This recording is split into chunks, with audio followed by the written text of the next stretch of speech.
बड़ी खबर आ रही है, आपको बता दें रतन टाटा की हालत तबीयत उनकी बिगड़ी हुई है और अस्पताल में वो भर्ती हैं। इस वक्त आईसीयू में बताया जा रहा है कि उनको एडमिट किया गया है।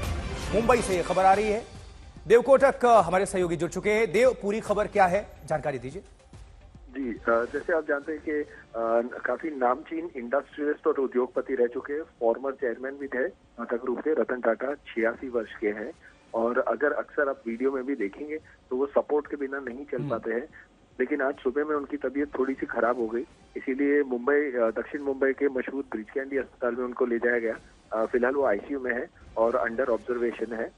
डॉक्टर्स उन पर इलाज भी कर रहे हैं और रूटीन टेस्ट और round the clock medical checkup भी चल रहा है। डॉक्टर अस्की गोलवाला जो है एक रिनाउंड कार्डियोलॉजिस्ट है, उनके अंडर उनका इलाज फिलहाल चल रहा है। लेकिन ये बात रतन टाटा की टीम ने भी कंफर्म की है मुंबई में, और बाकी आगे की जानकारी उन्होंने देने से मना किया। उन्होंने कहा जब तक मेडिकल बुलेटिन नहीं आता या डॉक्टर्स कुछ और आगे बात नहीं कहते, अभी तक के लिए इतना ही इंफॉर्मेशन है हमारे पास। लेकिन आज दोपहर में कुछ मिनटों पहले ही, थोड़ी देर पहले ही उनको ब्रिज कैंडी अस्पताल में एडमिट किया गया था। लेकिन उनको डिस्चार्ज कब मिलेगा या आगे का प्रोसेस क्या होगा, वो डॉक्टर्स के क्लैरिफिकेशन और मेडिकल बुलेटिन या अपडेट के लिए हम रुकेंगे। क्या हालत स्थिर है, कुछ भी डॉक्टर्स ने कुछ बताया? जी, जैसे कि मैंने कहा कि अभी नहीं कह सकते कि स्टेबल है या अनस्टेबल है, क्योंकि इलाज चल रहा है। तो अगले अपडेट के लिए हमें इंतजार करना ही पड़ेगा। उसी के बाद हम हमारे दर्शकों को भी बता पाएंगे कि उनके हेल्थ को लेकर क्या स्टेटस है। बिल्कुल देव, नजर बनाकर रखिएगा। ब्लड प्रेशर काफी गिरने के बाद अस्पताल में एडमिट हुए हैं रतन टाटा, और ये ब्रिज कैंडी अस्पताल है जहां पर मुंबई में आईसीयू में वो इस वक्त एडमिट है। तो रतन टाटा अस्पताल में भर्ती हैं तबीयत बिगड़ने की वजह से। 86 वर्ष की आयु है उनकी, और रतन टाटा की तबीयत बिगड़ी है। टाटा ग्रुप के फॉर्मर चेयरमैन रह चुके हैं, मशहूर देश के उद्योगपति रतन टाटा, उनकी तबीयत बिगड़ी हुई है और जानकारी मिल रही है कि अस्पताल में उनको एडमिट कराया गया है। देव, हमारे सहयोगी लगातार जुड़े हुए हैं।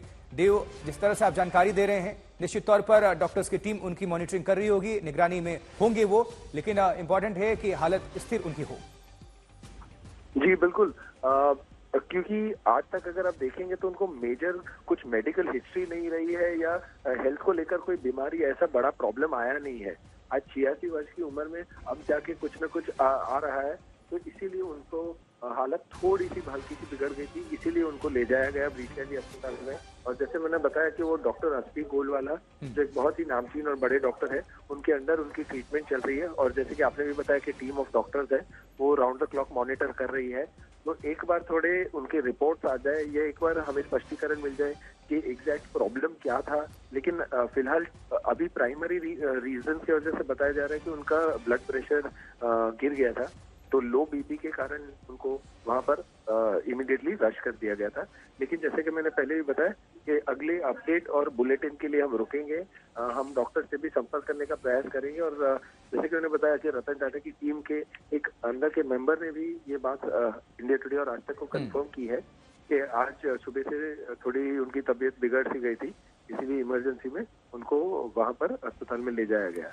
86 वर्ष है उनकी आयु, लेकिन फिर भी एक्टिव रहते हैं। बीच बीच में उनको देखा जाता है सोशल मीडिया के माध्यम से। और तमाम देश की अगर बात करें तो निर्माण में, एक विकसित भारत में उनका योगदान रहा है। अगर शुरू से इतिहास उठाकर देखें, टाटा ग्रुप के फॉर्मर चेयरमैन रहे हैं। निश्चित तौर पर यह बड़ी खबर हो जा रही है देव, और जो भी रतन टाटा के अनुयायी हैं वो आपके माध्यम से ये जानना चाहेंगे कि वो स्टेबल हों। और डॉक्टर्स की टीम, जिस तरह से आप बता रहे हैं, देश के मशहूर कार्डियोलॉजिस्ट हैं, उनकी अगुवाई में इलाज चल रहा है। आईसीयू में एडमिट हैं ब्रिज कैंडी अस्पताल।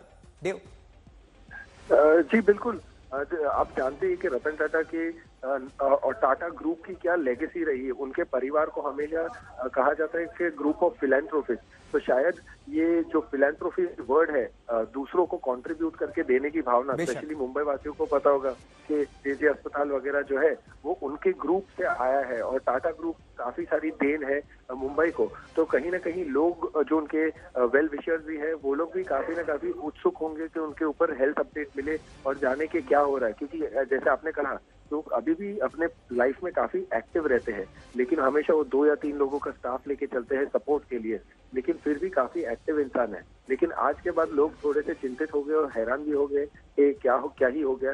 तो जैसे मैंने कहा कि एक मेडिकल बुलेटिन या अगले हेल्थ अपडेट के लिए हम रुकेंगे। और जब भी अगर देव दान डोनेशन वेलफेयर की बात होती है, रतन टाटा उसमें अग्रणी भूमिका निभाते आए हैं। अब तक का इतिहास बताता है, कभी भी मोटी रकम देखिए उठाकर, जब भी देश को जरूरत पड़ी, कहीं पर सोसाइटी समाज को जरूरत पड़ी, रतन टाटा हमेशा से लीड करते हुए नजर आए हैं। जी, मैं आपको एक चीज बताना चाहूंगा कि टाटा परिवार के जो पहले सदस्य थे, जमशेद जी नसीरवन जी टाटा, JN टाटा, उनको जवाहरलाल नेहरू ने कहा था कि you are a 5-year planning commission in yourself. तो आप उनकी दूरदर्शिता या फार साइटेडनेस जिसे हम कहते हैं, उनका प्लानिंग सबसे ऐसा रहा है। और उन्होंने विकसित भारत को भी और प्री इंडिपेंडेंस भी काफी कुछ कंट्रीब्यूट किया है। आज मुंबई के जो मेजर लैंडमार्क्स है वो उनकी फिलैंथ्रोपी और दान धर्म के कारण ही काफी गरीब लोग हैं या जो मध्यम वर्ग के लोग हैं जो प्राइवेट अस्पताल है, बड़े डॉक्टर्स के पास नहीं जा पाते, वो उनके कारण ये सारी जो चीजें हैं डोनेट की गई है। या जानवरों का अस्पताल हो, स्कूल्स हो, कॉलेजेस हो। आप जमशेदपुर के बारे में तो जानते ही है, तो कहीं ना कहीं वो जमशेद जी टाटा से आया है। तो रतन टाटा उस लीनिएज और उस इतिहास से बिलोंग करते हैं। तो उन्होंने भी अब कभी भी लोगों को या मुंबईकरों को या भारत के लोगों के लिए कंट्रीब्यूशन करना कभी भी बंद नहीं किया।